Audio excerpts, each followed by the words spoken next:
تین چیزیں بھی ایسی ہیں نا، اگر ہم آج بھی اس پر فتن دور میں کر لیں، اپنے گھروں میں اہتمام ہو جائے، زندگی میں اہتمام ہو جائے، یقین جانیے امید ہے اللہ کی رحمت سے اللہ خاتمہ ایمان پہ نصیب فرما دے۔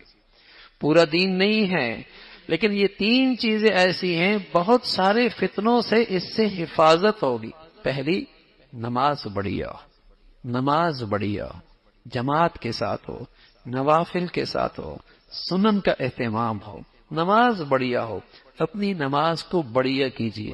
دوسری چیز، تلاوت قرآن کا معمول ہو، تلاوت قرآن کا معمول، کچھ بھی ہو جائیں سفر حضر میں، اب تو موبائل ہیں، قرآن اس میں موجود ہے، تلاوت ہو سکتی ہے، جہاز میں ہو سکتی ہے، سواری میں ہو سکتی ہے، کچھ بھی ہو جائے تلاوت قرآن کا معمول چھوٹنے نہ پائے۔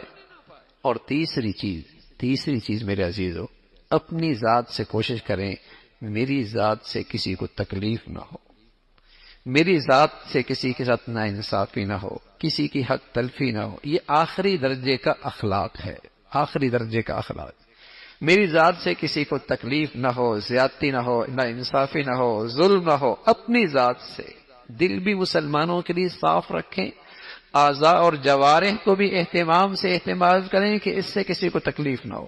اس درجے کا اخلاق ہو، تلاوت قرآن ہو، نماز بڑھیا ہو، اور اس چیز کا اپنے بچوں کو بھی اس پہ لے کے آئے، اپنی بچیوں کو بھی اس پہ لے کے آئے۔ کم از کم درجہ ہے، پورا دین نہیں ہے، پورا اسلام نہیں ہے، لیکن ان تین اعمال کے بدولت انشاءاللہ بہت سارے برائیوں سے، فتنوں سے حفاظت ہوگی، اور اللہ رب العزت ہر آئندہ دن ترقی نصیب فرما دیں گے۔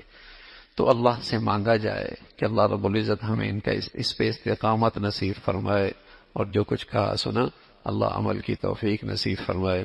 وآخر دعوانا الحمدللہ رب العالمین۔